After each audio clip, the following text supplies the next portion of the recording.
what you want, when you want it, where you want it. This is The Mesh.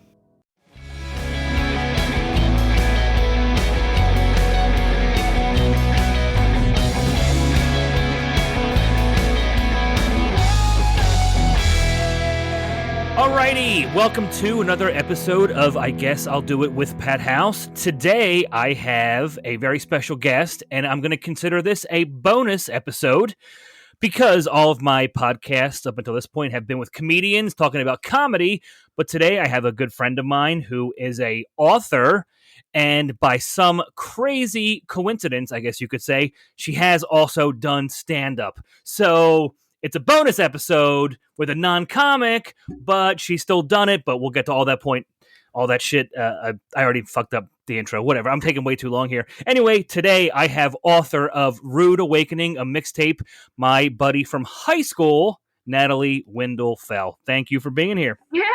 Oh, this is awesome. I'm so excited. Thank you. Yeah, that was a very long intro. Normally I'm not like that, but I had to mention the non-comedian part, but you've also done it, so I had to work that in there, and then that intro to me already felt like 7 minutes of our time. Congrats on the book. Congrats. You know, you and I chat pretty frequently, and as of now, there's demand for your book. Amazon sold out, correct? I know. Yeah, it is. I don't want to brag because I don't know if it's like COVID mishaps with Amazon, but I'm just gonna say that it's sold out. There was a big demand for it. I know that.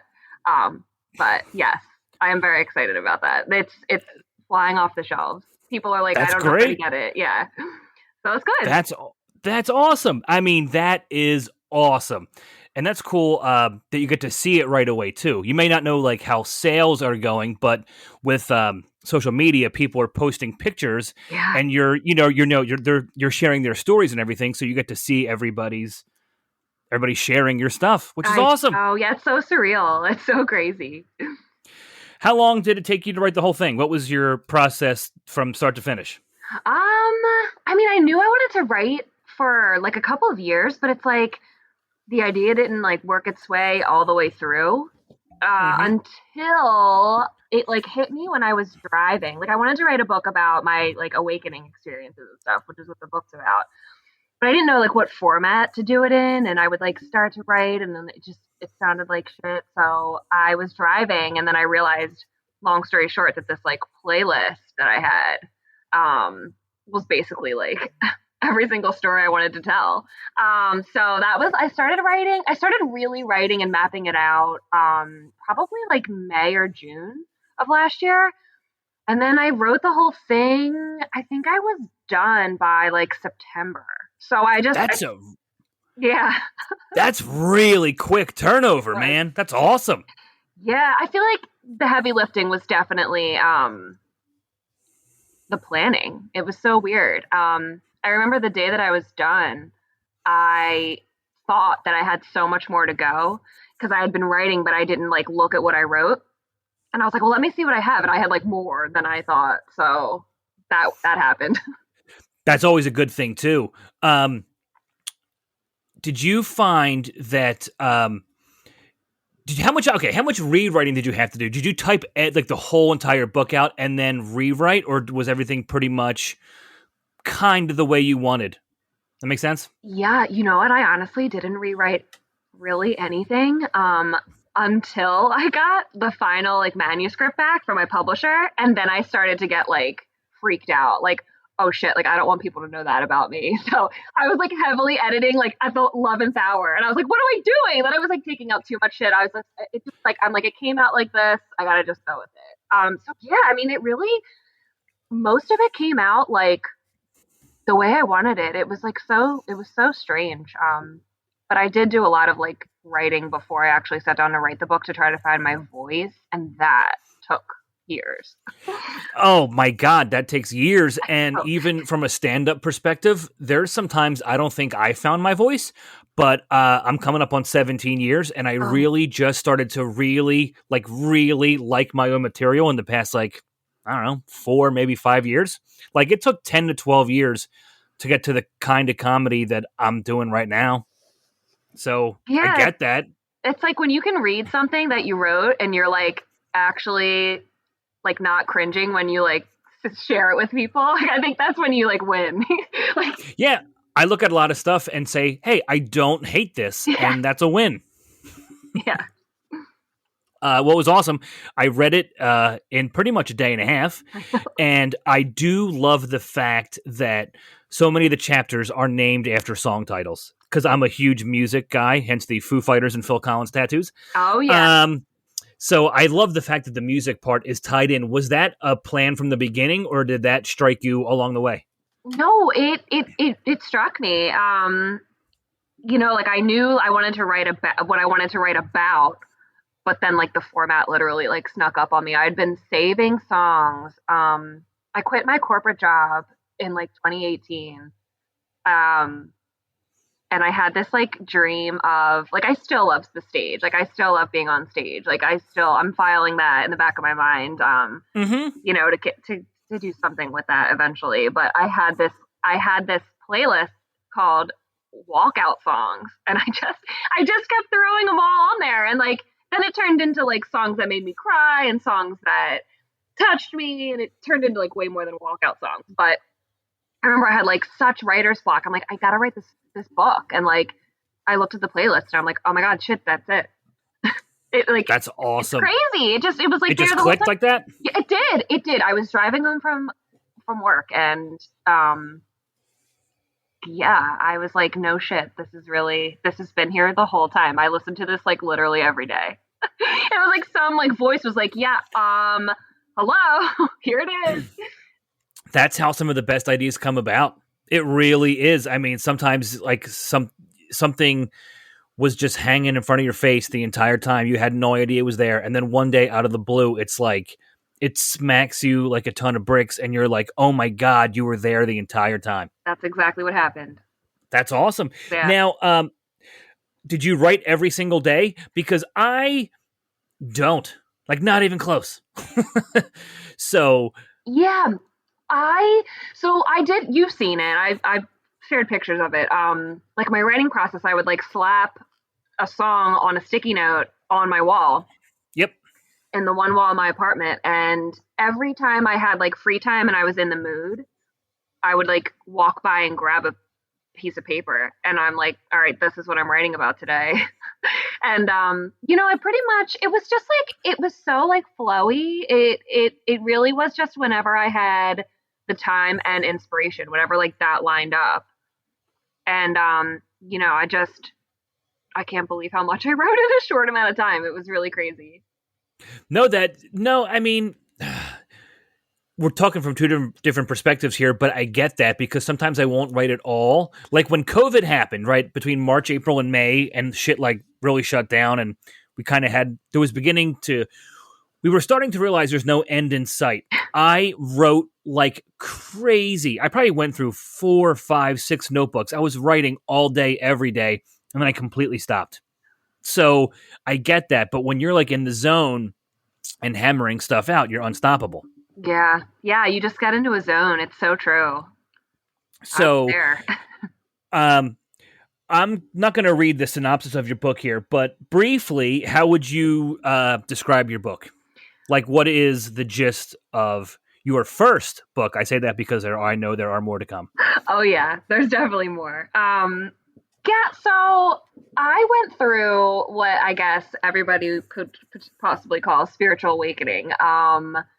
In like 2017, I mean, it was like years of just accumulated, why am I here types of feelings. And it Mm-hmm. just like all came to a head in like 2017, 2018. And, my life really changed. I started to really look at my life and was like, what do I want to do when I'm here, while I'm here? Who do I want to be while I'm here? Is who I'm being like not really me? I mean, like all of these tough questions just like really hit me and slapped me. And then like I was like, well, what the hell? I feel like I need to commit myself to a mental hospital. So I was like researching. I was like, oh, apparently this happens to people. And like there was nothing out there that was real. Like every time I would be like, what is happening to me? It would be like, oh, you're going through a psychotic break. You should probably go get some meds. Or it was like, you need to go to meditation class and you need to like go live in a cave. And I'm like, this is not what's happening to me. It's just not. So long story short, my book is basically my experience of my awakening, because I know that people need to hear it from somebody that's like real, so it's a collection of stories, like backed by songs that inspired me, and every chapter is a story about something that happened to me during my awakening, or that led up to my awakening, or like caused it. So yeah, it's just, it kind of flows. They're short chapters. I have some poetry in there that I added at the 11th hour. I was like, wouldn't that be fun to put some poetry in there? And like I had some. I'm like, oh, so yeah, it's Absolutely. yeah. That's a great synopsis, and I wanted it to come from you. So I read it, and I took notes because I'm a lunatic. And there are so many important things in there. Like you talk about your awakening, and you hope other people share it as have it as well. And you share your stories, and you have a lot of examples to back all your your stories up. But the notes I took probably don't fully coincide with the awakening part. But I noted a couple things here that stood out to me, because I found them funny or interesting or relatable. The first thing I wrote down here is because I took notes as the book went on, so these are going to be in order as the I book love goes it. I can't wait. on. When you care about yourself, you eat better, you watch less bullshit on TV, and you read more books. Haha, I don't even know if that makes sense. Yes, it does. It makes complete sense. And I like that you said, haha, I don't even know if that makes sense, because that to me is like a stream of consciousness thought. Like you were just talking out loud. I heard you saying that as a person in a conversation. That's exactly, yeah. Yeah, that's exactly why I love the book, because a lot of the book is like that. But also that statement itself is totally true. When you feel good and care about yourself, you take care of yourself so much better. But if you're in a funk, man, you don't give a fuck. No, and like you consume absolute garbage. I mean, like it's so funny. I mean, like I definitely noticed that I watch way more reality trash and eat trash when I feel like trash. Yeah, no, they all go hand in hand. They really do. When like I've noticed for me, if I'm reading more, I'm writing more. So like some things go hand in hand. And when you're feeling good about yourself, if you're eating healthier, working out, drinking less, like you want to keep the whole package going. It's all intertwined. And I didn't realize that till I was like 32 or 33. Oh yeah. Well, yeah. When I sat down to write my book, and I still don't know if it really makes sense, but yeah, I know. Your 30s, I feel like, I don't know. I'm like excited to get older, man. I really am. I mean, like I just feel like I don't have that like getting old anxiety. I don't think I do. I don't think I feel do either. old. Maybe it's because we don't feel old. I don't know. No, we don't. Another thing I wrote down, which this really made me laugh, because you said you hated the way corporate women act towards each other. Oh God. Oh yeah. I mean, it's terrible. That stood out to me because in my mid-20s, I had a corporate job for 6 months, and it was me and about 20 to 25 women. Oh, God bless you. It was the fucking worst. Yeah. Like, it sounds good on paper, but like someone cried every day. Ugh. And then one time I saw a woman grab a stapler from another woman's desk, and she said, "I think you had enough," and walked away with it. And I was like, yeah, about a stapler.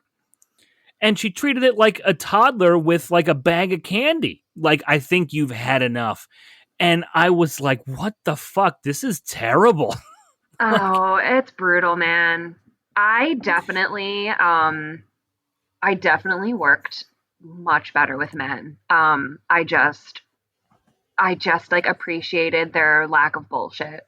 I mean, like there's just so many games. Like, it's like a game within a game.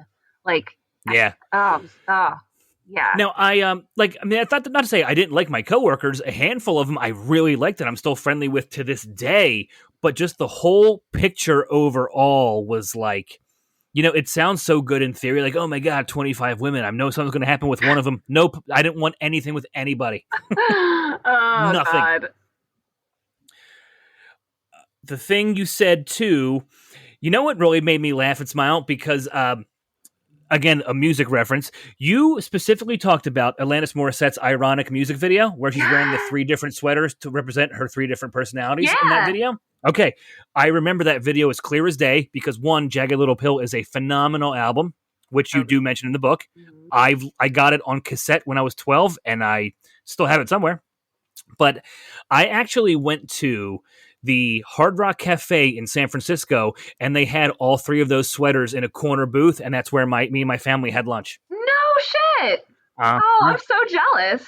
I was 13. This was seriously 20 something years ago, but I vividly remember sitting at that exact table because I loved that cassette at the time, and I always thought it was so cool that I was with the actual sweaters. They had all 3 in the wall in a corner, and that what was on the wall all around us. Oh, that's so cool. I love Alanis. Oh, dude, that album is so good. So iconic. I was going to say so ironic. I would have made that little word mishap too. You said something too. There is magic in silence, and I loved that because that is so true. That is so true. What did you mean by that in the book? When did I write that in the book? That was towards the end because I have my notes written here chronologically. I could probably find it. Okay, so towards the end, yeah, okay. Sometimes, I love to talk, and I could talk for days about anything. And also, like, when you're trying to figure shit out, I don't know. Sometimes you just gotta tune like everything out. You gotta tune everybody else's shit out. Oh God, yeah. And I feel like creatively, especially when I was trying to write the book, and even just like through Awakening, like if I was trying to figure out like why am I like this? Like why do I do this shit? Instead of like running to Google and or watching people's YouTube videos or like scrolling on Instagram and like, oh well, what do they say? What do they say? It's like sometimes you just need to shut the fuck up, and like you just need to be quiet with yourself and like. You don't always have to like sit and meditate. I mean, like you can fucking drive and like, turn the fucking music off and be like, wow, this is what it's like to just be with myself. And it's so trippy. I mean, like how often are we ever really like truly alone anymore? I mean, it's great. It's rare. No, it's rare. It is. Yeah. But there's so much magic in that like just silent space. Almost to the point sometimes where it like freaks me out. I'm like, it almost does feel like there's like someone else there, like the big someone else. Yeah. Oh yeah. No, like a higher presence of some sort. Yeah, totally. I like silence because you can you learn more by listening too. Mm-hmm. Like you said, we all talk, we all love to talk, but sometimes when you just stop for a second and listen and just take it in, I feel like you learn significantly so much more. And I say this too in regards to like live comedy. Like obviously as a comic, I want to kill. I want the jokes to crush and I want the crowd laughing as hard as they can. But at the same time, when I'm setting a joke up and the crowd is quiet, I fucking love that because I know they're listening. Yeah. Like there's just as much power in that silence as there is when the punchline hits and they all laugh. Oh, so it's that like definitely the silent build up. Yeah. Absolutely. I love that. Yeah. Like I love, and I do this for me because I'm crazy. Like if I'm setting up a joke, the punchline's not coming for a few more seconds, I will stop, take a pause, and I stop for a quick second and scan the whole room. And when I don't hear a pin drop, it's like almost as cool as when the punchline hits. Because maybe it's a control thing, I don't know. But I just have them exactly where I want them. They're silent, they're listening, and I know they're on board. And that is just as important as like fucking making them laugh when I hit them when I want to. Yeah, it's like the bass drop of like a techno song. Absolutely. It's like the same thing. So let me backtrack a little bit. So, okay, so we went to high school together, but we weren't friends in high school. We didn't really become friends till like, I don't know, mid-20s, late 20s, something, I guess. I know. I always think of that one night that we met That we up. hung out on South Street. Yes. And yeah, man, that was like my drunkest times of my life. I'm so happy that we got to share that together, that you got to be a part of that time of my life. But it's so funny. Like, it's so actually like, I don't know. It's just, it means like a lot to me. I know I've talked to you about this before, but like, No, oh, that's why we're talking about it here because I yeah. mean, you and I chat pretty frequently, but now we're going on public record with Oh, it. I So, know. what meant a lot to you? That I mean, Where because did we meet up? What was that bar again? it was Grace Tavern on Grace South Tavern. Street. I got so fucked up there Oh, alone. So I many, arrived bombed. I remember that. I And had, I drove home that night. I'm not oh proud, but God. I did. Oh man, we've all been there. I had to fly somewhere, I think, for the job I had at the time the next day. Oh my I God, you're right. You did. I had to fly the day after you. I uh, remember us talking about that. yeah, I But just you had the next day flight. I did yeah, not. I had like the queen of getting shit faced, like and packing my bags like 2 hours before I had to go somewhere. Yeah, God bless my 20s. But no, you had, I think, well, you had already been into comedy and stuff, and like I know that like always inspired me. And I remember we were just, I mean, I was so drunk, but I mean, I wasn't. I remember you being there, but like it was No, just I remember it too. you were just so like because I was just like joking and stuff. And like, that was like kind of the first time that I was like, you know what, maybe I could try comedy. Like, maybe I could do this someday. Like, I just remember that was kind of when, like, I always, when I like, and then when I actually dabbled in it, I always thought about that night. I'm like, oh my God, like Pat House does comedy. Like, he just inspired me. So what made you want to get into it? Besides like maybe hanging out that night. Did you like stand up before that? Did you follow it No, before no. then? I mean, I loved watching stand up. And it always got me like, you had said this, I think in like your very first, I think you might have said this in your very first podcast episode that like you watching comics, you were always like, oh, like I really just want to do that. Like you just felt it, you know, like, Yeah. and I get that feeling. I'm like, oh, like I want that to be me. Like, you know, whereas a lot of people will be like, that's fucking terrifying. Like, I don't want anything to do with that. And so what eventually pushed me into it, um, was my husband broke up with me, shortly after we got together. And I was like, fuck this.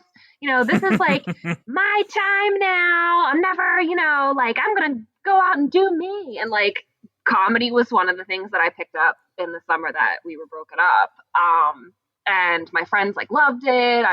I did a couple things at Helium. I did a paid show in Camden. That was terrible. But I got paid and oh my God. Been there. Oh my God. It was so bad. It was like, but I went to Coachella the next day. So it was okay. I was like, I'm just going to. So let me guess, you were drunk the night before that flight. No, I don't think I was. Ah, I don't think I was actually. Now that I remember. Yeah, but yeah. all right, let me interject here before I forget. So what you just said, the same way you just said talking to me kind of maybe sparked the idea of doing stand-up a little bit. That's how I feel about your book. Like I have a book idea. And I told you that a few weeks ago, before your book came out. Like I had, just like this podcast, I guess, I've had an idea sitting on my mind forever. And then when I saw your book was coming out and it was a finished product and we were talking about it, I was like, holy shit, that's the next thing I want to start doing. So Yeah, it's man. kind of a two-way street. The exact same way you felt about stand-up, I feel about the book. Yeah, do it. It's I still can't believe that it's actually out. It's so crazy. Well, that's awesome, though. And I mean, dude, I know I said it earlier in the podcast, but people are buying it like crazy. I mean, you're constantly sharing the pictures people are sending you. That's awesome. Yeah, I mean, it's so funny. It's not just like family and friends either. Like I have people, there's like a handful of people in the UK that I love them. I've become friends with them online, you know, within like spiritual awakening stuff, and it just my publishing company, my publisher is from the UK. I just have like a UK fan base, and it's like it's so Oh, that's awesome. yeah. I'm like, oh, this is so fun, and like yeah, it is. It's cool to see other people reading it, and it's and they're flying through it like you did. I'm like, oh my god, people are actually reading this in a day. Oh Dude, my I was actually hesitant to text you with how quickly I finished it because I was like, she's gonna think I am like a serial killer stalker, like because I got it on my Kindle and I was done in 36 hours because I enjoyed it and I had the time and I just flew through it. And then I've had a part of me was like, dude, don't tell her now. Like, she's going to think you're a fucking lunatic. Yeah, it's like you got to wait. You got to wait a couple days before you text, you know? Like, yeah, absolutely. It's the exact same thing. So how did you get your book picked up? How did you shop it around, or what was the process when you were, what was your process? Did you shop around as you were writing? Yeah, so I actually, her name's Nicola. She runs the Unbound Press, who published my book. And it's actually kind of like a hybrid, like self-publishing / like publishing service. So I reached out to her when I knew this is like probably the end of 2019. I was like, I have this idea. I want to write like a real life account of somebody's awakening without the spiritual bullshit. I can't stand it. Like, I want to write something. And she was like, I think that's needed.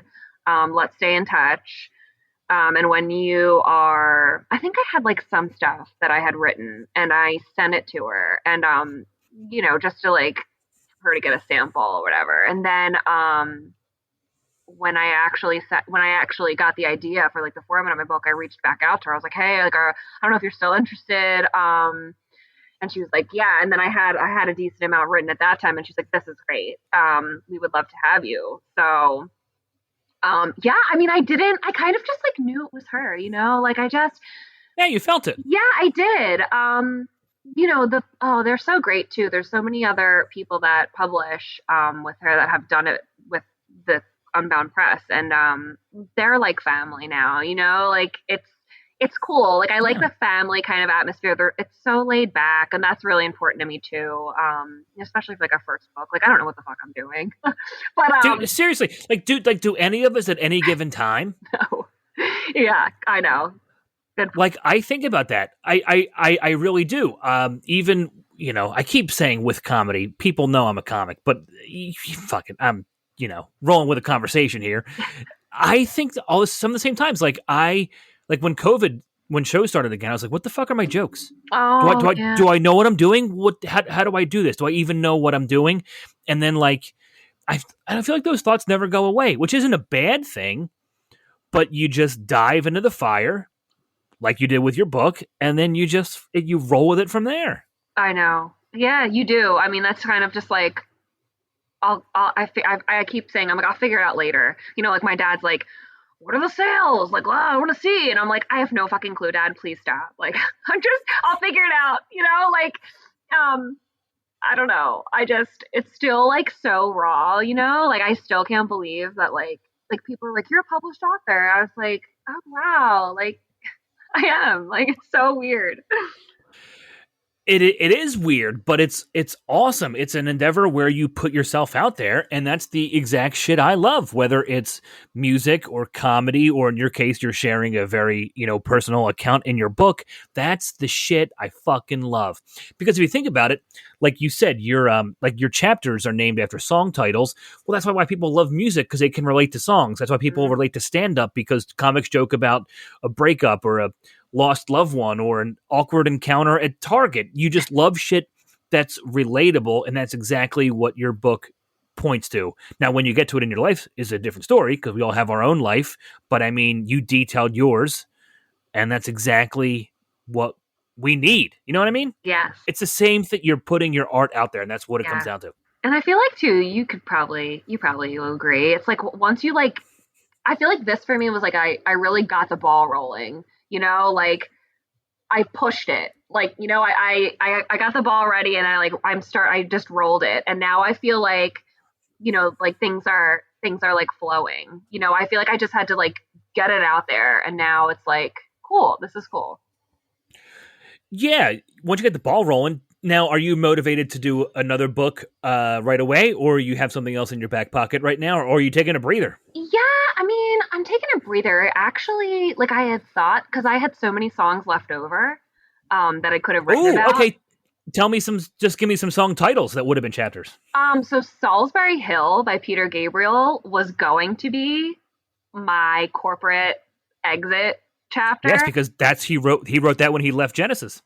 Yes. So, but it was so like Freedom 90 by George Michael actually stole the show there with my corporate story. But Columbia Records, leaving Columbia.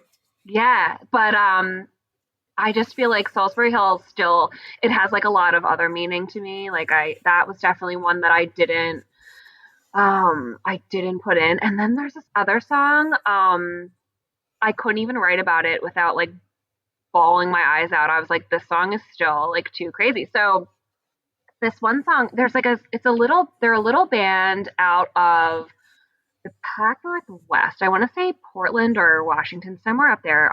The Helios Sequence. They're these two guys. They're amazing. I actually heard their song Hallelujah on Pandora in like 2011, 2012 when I was like going through a really tough time. And their song it's basically about like it's about like people on Earth like looking up at the sky and realize that like they're being watched and they're trying to find answers and they're like, what? Like they're trying to like piece everything together, and then the chorus is like, we don't want answers anyway.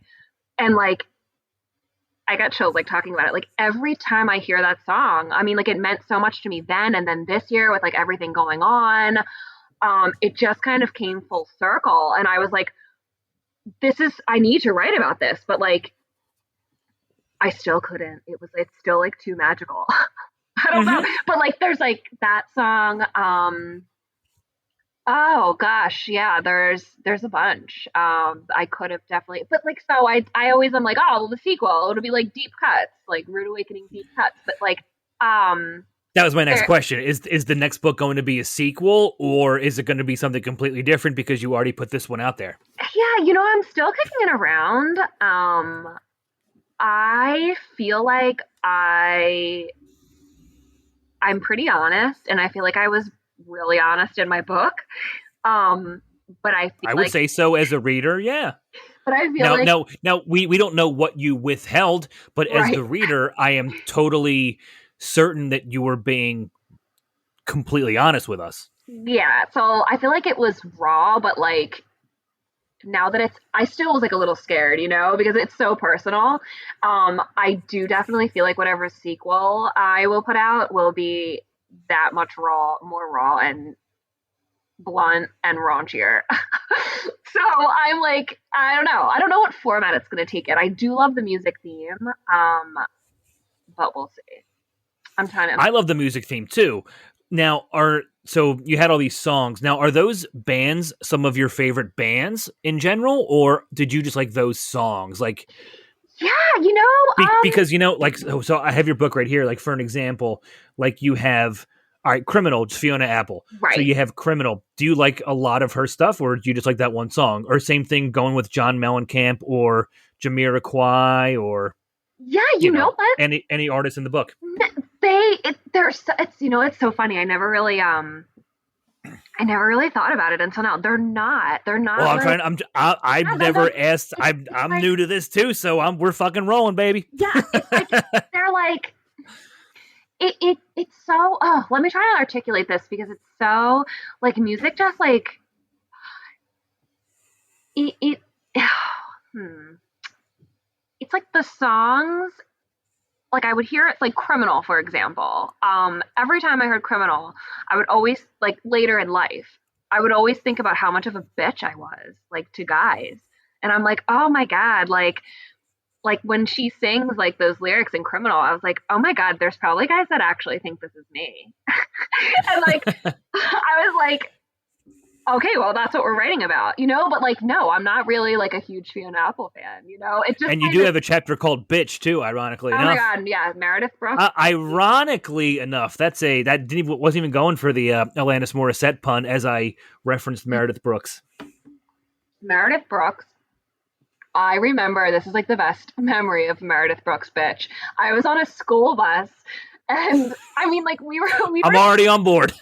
we were so young. I mean, like when did Meredith Brooks bitch come out? Where we were, I think I was in 7th grade. I remember my I was going to say late 90s, definitely. Yeah, 7th grade teacher, Miss Rishkovsky. We all get on the bus, or I think we were going to like the Franklin Institute or some shit, and the bus driver had the music on, and the song came on, and we all knew it, so we were like, oh, hoo hoo, and then like when she said the word bitch, like, I'm a bitch, the teacher was like, oh, turn this off. Like, it was, I just always remember that. It was so funny. Those memories stick with you. Yeah, especially like yep, they absolutely, because that ties into the whole thing of you have memories tied to songs, and that's why they stay with us. You know what I mean? I know. Yeah, but that song made it in my book because it's like you're so many things, and I think what inspired me to write about that song, I was like trying to figure out, like I went through my initial like awakening experience. I realized I hate my job. I realized I'm not doing anything creative with my life. Like I don't like the life I'm living, and I'm trying to like figure it out. So like I signed up for all these fucking programs and like self-development, this and that, and like went into like a huge amount of debt trying to like, I was following all these people's formulas. But it was so inauthentic, It was like I think I wrote in my book, I got some really shitty advice that was like, don't post this because people won't understand it. And like, make sure. I had a fucking coach tell me that I had to have my LinkedIn picture changed because it was too old. She's like, you look too young here. I was like, that was like taken last year. And she was like, oh, okay. I don't know. Just like so much shitty advice. And then I heard Meredith Brooks bitch, and I was like, you know what? I can be whatever the fuck I want whenever I want. Like, I don't know why everybody is trying to like be in this like cookie cutter way. I hate that shit. So, okay. So a lot of your chapters that are named after songs, there are a handful of them. Is there one song that stands out to you the most? I'm not asking for a favorite or anything, but I mean, of all the songs you have chapters named after, which one stands above the rest?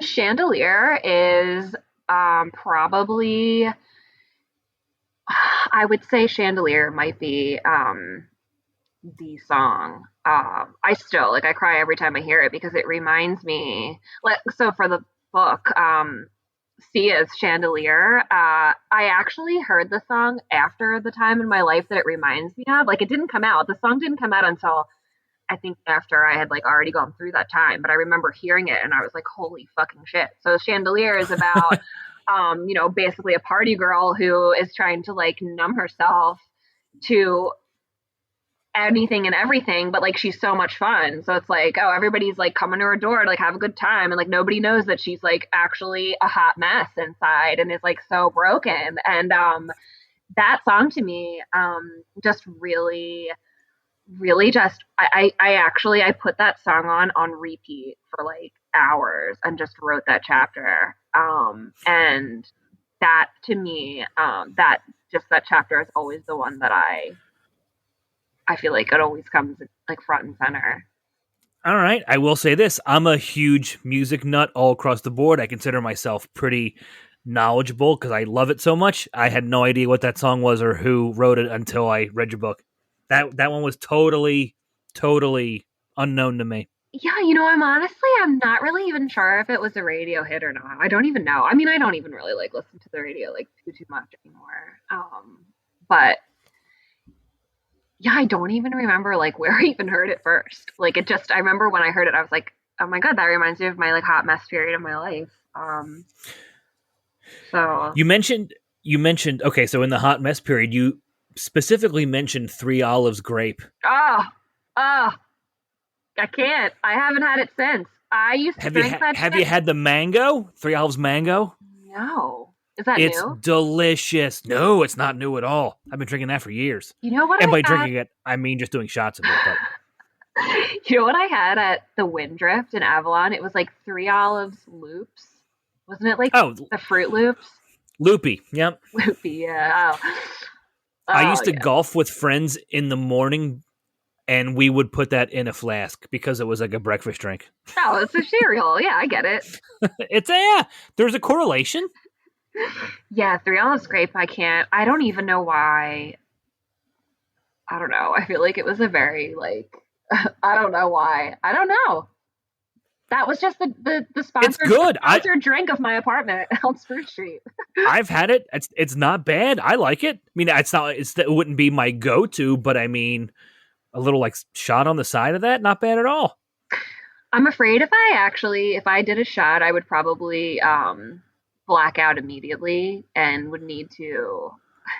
Well, there's no clubs to go to right now, so I don't know. Maybe I would be okay. Maybe it's actually the perfect environment to try to drink it again.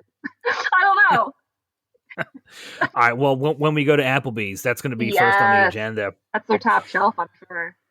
So the story that stood out to me the most was the day. Can't recall if it was the day, but the day you had your awakening at work and had to leave the office and go sit in the park. Oh God, yeah, that was All right. Walk us through that story okay. briefly. You don't have to like read, the Yeah. book chapter, So but I mean, tell us because that was so interesting to me that I'm not going to ruin it here, but like your body or like your mind took over. So yeah, it was so trippy, man. tell us what happened. Yeah, so I had been kind of like quote unquote into awakening for like maybe like 6 months before this happened to me. So I was reading a lot of spiritual shit. I had gone to like, a spiritual, which I also write about, like a big like, retreat, whatever. And I was like meditating a lot, smoking a lot of weed as usual. And I was sitting in my office. I was completely sober. And I started to get like really hot. And I'm like, what the fuck? And like, I mean, offices are like below zero at all times. And I was always like wearing my coat in the office. I'm like, why am I so hot? Like I thought I was getting sick. And then everything started to like get like warpy. And I'm like, what is going on here? I had to get up and like I looked around and I'm like, oh my God, people probably think I'm like going crazy right now. But like no one saw me. So I got up and I like went outside and like I felt like I was on drugs. It was like the trippiest thing ever. And I like walk outside and it was just like it felt, and I've never even done like hard psychedelics either. Um, so like mushrooms or LSD, like, but I feel like that is the kind of experience I had. And it was so crazy. I was just walking around in the park. I like bought some chocolate. I like was looking at dogs and like just chilling. And everything was so like colorful and bright. And then I was That's a great work break. yeah, but then I was like, oh my fucking God, how long have I been out here? Like, I had no idea. Like, I lost complete track of time. It was so strange. Yeah, it was like the strangest fucking thing. One of the strangest things that's ever happened to me. And like, I went back inside and I was like, well, what the fuck is this? Like, and of course, then I'm like Googling and, they're like, please go get medical attention immediately. And I was like, but I'm not crazy, like, I'm not, I know that I'm not crazy. I've gone crazy. Like, I've actually had psychological issues. Like it's not that. Like what the fuck is this? And then yeah, I actually found out there's like a guy, I actually am just starting to get into him. His name's Jules Evans. I have to buy his book. This thing that happened to me is apparently what's called a spiritual emergency. Jules Evans. All right. Yeah, he's Jules the philosopher on Instagram. And he'll write articles and stuff. But he basically said that like this happens to people.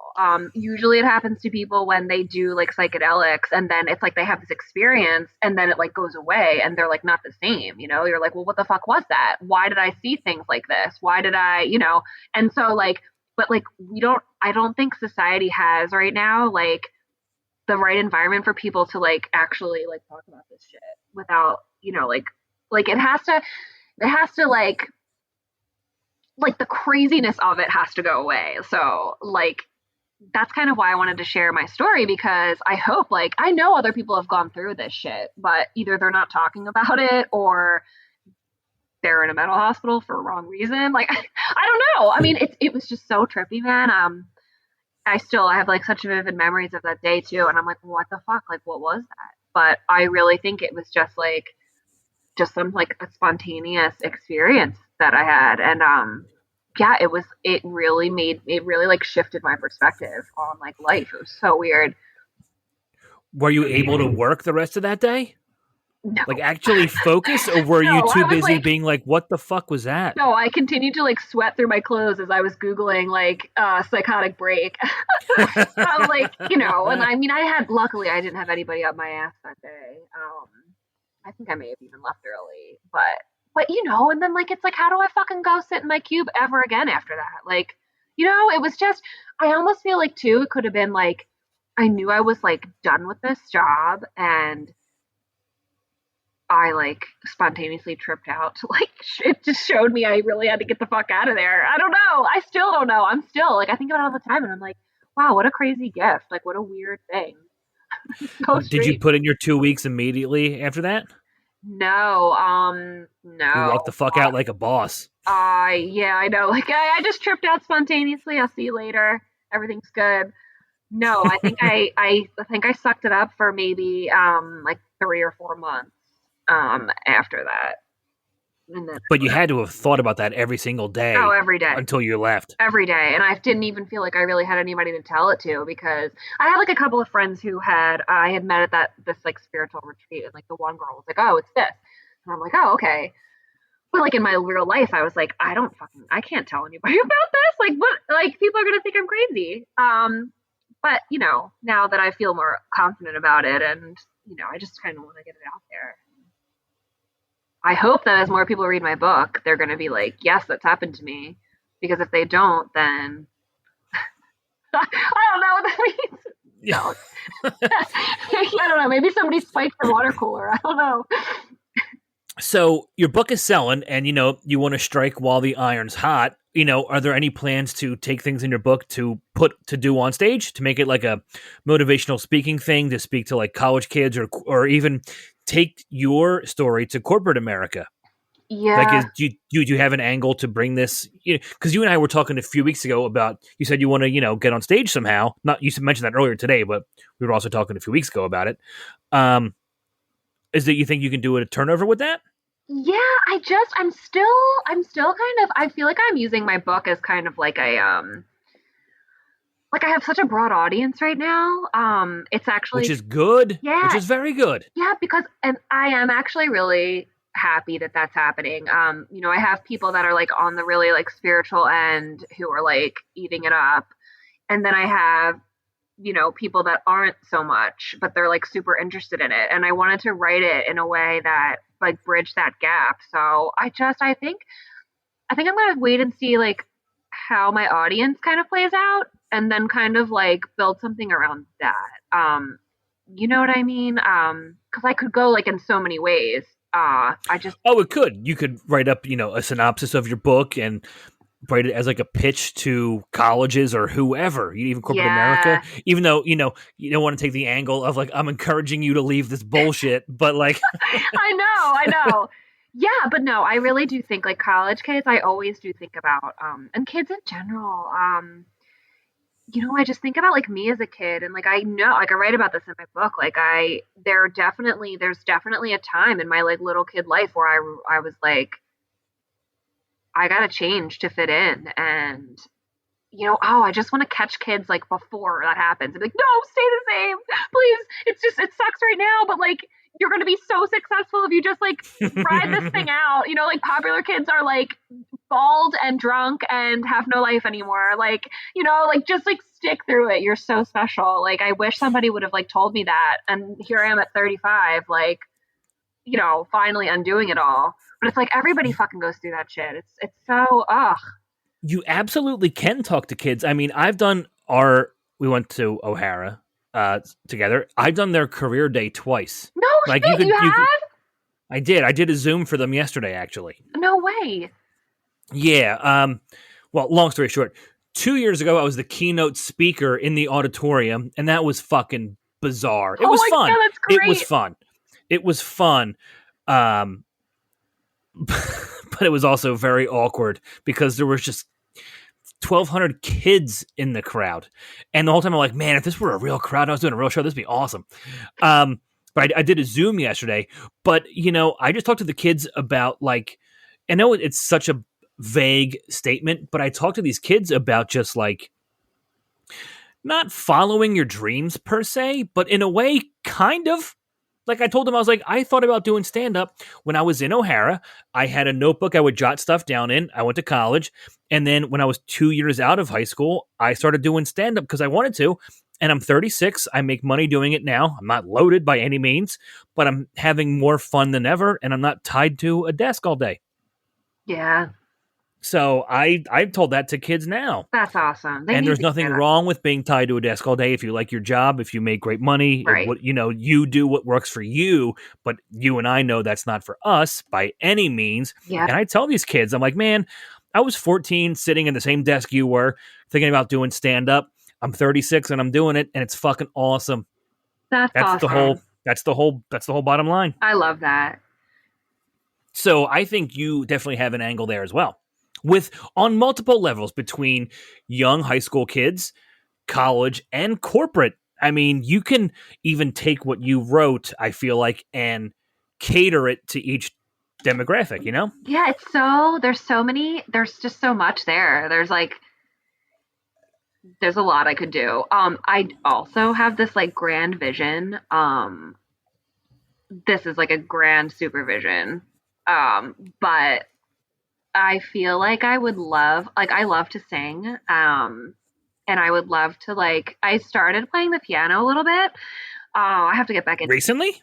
Over the last year, Doug, my husband, got me a keyboard. And oh my God, you wrote a book, you play piano. What else did you fucking do during pandemic? Jesus. So this was pre-pandemic. But I actually took to it really quick. And then I just fucking everything else. I was like, oh, nah. I probably got high and played video games instead. But I keep having this vision. It keeps coming around to do something on stage that's a hybrid. Maybe I'll play the song and sing it, all the songs from my book, and kind of do a singing, speaking thing. And I just, even if it was other people singing it, I had a variety show. I feel like that would be so cool. Well, let's work on it. I know. I would love that. Oh my gosh, I do. I feel like I definitely want to get back on stage. I have so much fun on stage. I love being on there. It just doesn't scare me. Did you act when we were in high school? I did the shows. I never, I never had any big parts. I was in the chorus. And then my favorite thing I ever did, I was in Footloose. They cast me as the drummer for the band that was playing during one scene, and I just took it to a whole other level. I was just crazy lunatic drummer who didn't know how to play drums, but I was I loved it. That was my favorite thing that I did. Were you ever in a band? No, I wasn't. Doug was, though. My husband was. He was in a pop punk band. Nice. Yes. So we have some music still, in the. Are they still doing it? Is he? Yeah. Are they still together? I mean, I know it's pandemic times, but are they still a band? He was so excited. His band was gonna they were gonna get back together, and they had a date and everything, and then COVID happened and it got canceled. So yeah, it was a huge bummer for them. Sucked, but hopefully we can do it soon. We're over the hump, I think. Or I like to think we're over the hump. I think so. I think once it starts to get nicer out too, people are going to just be like, all right, let's do stuff. We're doing it. Yeah. So if you love singing, where do you do it mostly? Shower, car, all the above? Yeah, car mostly. There's something about my car. I know, because it's a non-judgmental zone where we are Adele or we are Dave Grohl, and nobody's there to tell us otherwise. No, and you sound like $1 million. Whether it's true or not, you're just oh my God, I feel like I could win American Idol right now. Did you ever sing so bad though, or hit a note so wrong where you actually embarrass yourself and you're alone? Yeah, or when it catches catches your throat in a weird way, and you're like, oh my God. And then you're like, how do they do this every night? I know. Yeah, it's awesome. I love singing in the car. Oh, I mean, we all do. Car, shower. You know, I Yeah, do stand up in the car and shower. That's like where I practice. that's great. The car, man, the car is so sacred. I tell this to people all the time. It's like that's like my like bubble where I like get my deepest thinking done. Like it's so crazy. It's just like it's my zen den, my car. I feel that way about planes. Oh yeah. A lot of times, I don't purchase the Wi-Fi, and I either read or write or both. But whether it's like a 1 hour flight or a 5 hours to cross country, I really use time in the air to like go off the map, Yeah, there's something and about it's really nice. You're like, oh, I'm not going to check Facebook. Oh, because I can't. I know. You know what? Sometimes I wish that there was like a way to do that when you walk in your house, you know, like I mean airplane mode, I guess, but you know, like if it was True. like forced like that. I feel like everybody needs that. Yeah, it feels so good too. It does. It really does. Um, I'm gonna tell you. I'm gonna put out one thing from your book that really made me laugh. You talk about working at Abercrombie, right? Oh yes. And you said the good-looking people worked up front, Hmm. and the not so good-looking people worked in the back, That was the right? rumor. That was the Oh rumor. no, I believe it. That made me laugh so hard, right? Because 10 years ago or so, me and a comic buddy of mine, Brendan, went to New York City to watch a Comedy Central taping of my buddy Joe DeRosa. He was doing a half hour for Comedy Central, and we went up to watch it, right? It's a TV taping. And there was no assigned seating, really. So you get in line, and then they tell you where to go. And we noticed they were putting good looking people in the front couple rows and in like the balconies on the side, and they look at me and Brendan, and they sent us to the third balcony. Oh my god, I no. swear to God. We still laugh about it to this day. So that really made me laugh because I don't know how corporate America works, but like that shit is real. They're like, oh my God, this is such a good looking couple. These two chicks are hot. Let's get them on camera. All right, these Oh two guys yeah. fucking the rafters. Oh my god. I actually you just reminded me one of my jobs they were doing like a lot of the company I worked for was doing it won like best workplace in the area or something. Well, not the best. It was like on a list. And Because you work there. yeah. What's that? Because I worked No, there. Because I worked- because you worked yeah, there. yeah, that's Because right. you worked They there. knew. They knew. And they asked me to like take all these professional pictures. Like they asked a bunch of people. It wasn't just me. And we all like, you know, we got makeup done. It was like cool. There was like so many of us. And don't you know they fucking picked me to be like in the paper. And I was like, oh my God, I can never leave. And they put me on the fucking career page and all this stuff. And I literally quit like months after. They were like, can we still use your picture? I'm like, sure, go ahead. I don't care. Oh, that's funny. I They're like, we know. don't care. We just want to use this. They're Oh, like, well, take that's me off of the career page because clearly you don't work there anymore. But I think my face is still floating around on company materials there. I have to ask. I know people that work there still. Maybe. Oh, that'd be great if there was like a little like asterisk next to your name. Be Yeah. like, Oh my God. What a nightmare. how long did you dabble in stand up for? Let's see. It probably like a solid year. I was like, Nice. I did maybe like 5 or 6 gigs, mostly like amateur stuff, and then that one, the one gig. Paid gig in Camden. Oh my God.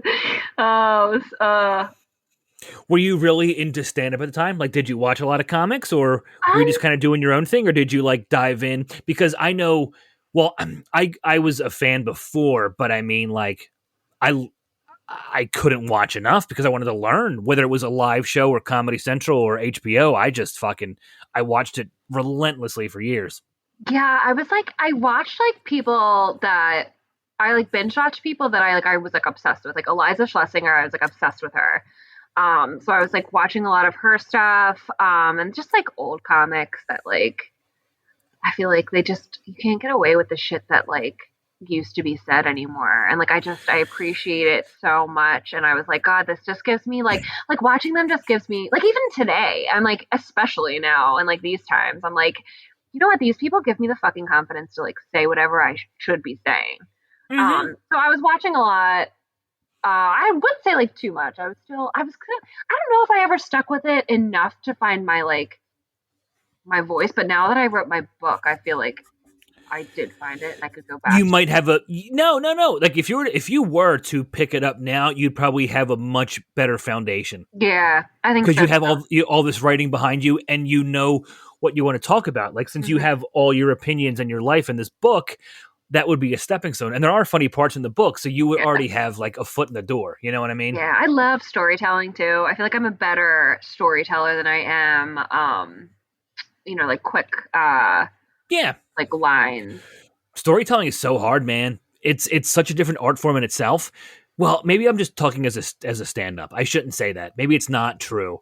I love comedians who tell stories, and for years, a lot of my material was short.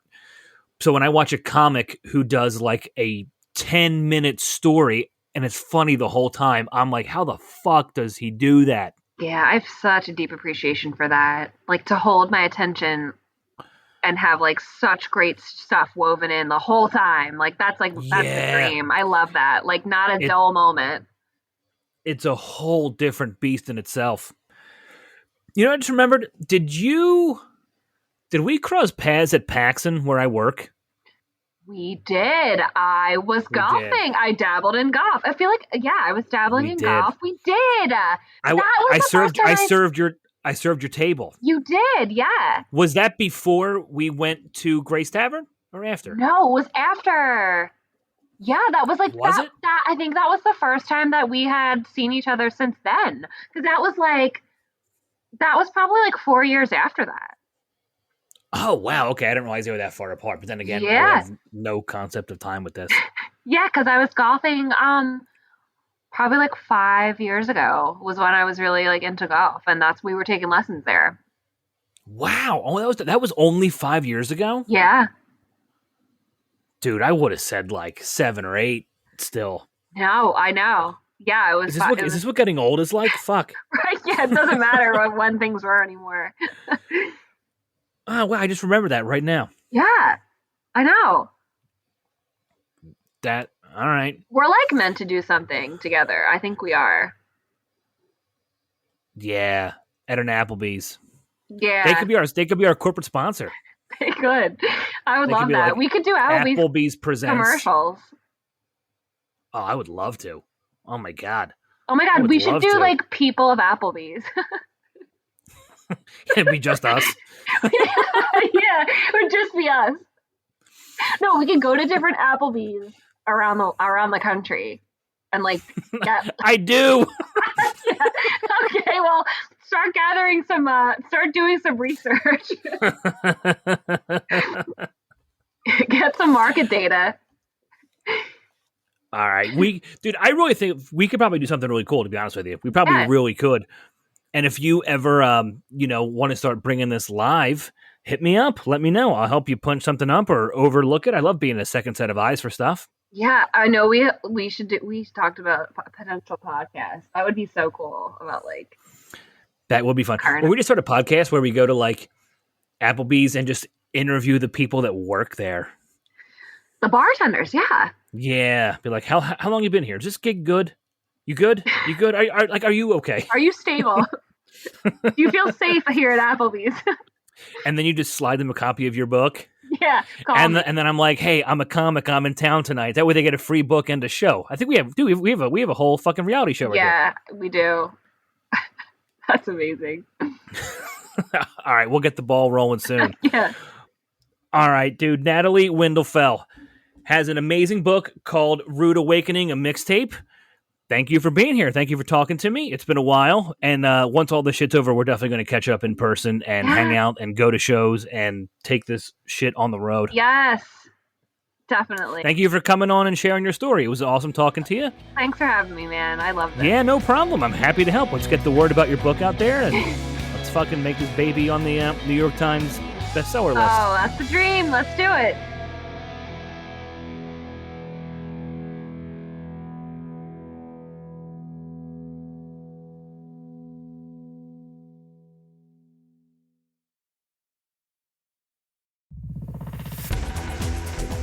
You've been listening to The Mesh, an online media network of shows and programs ranging from business to arts, sports to entertainment, music to community.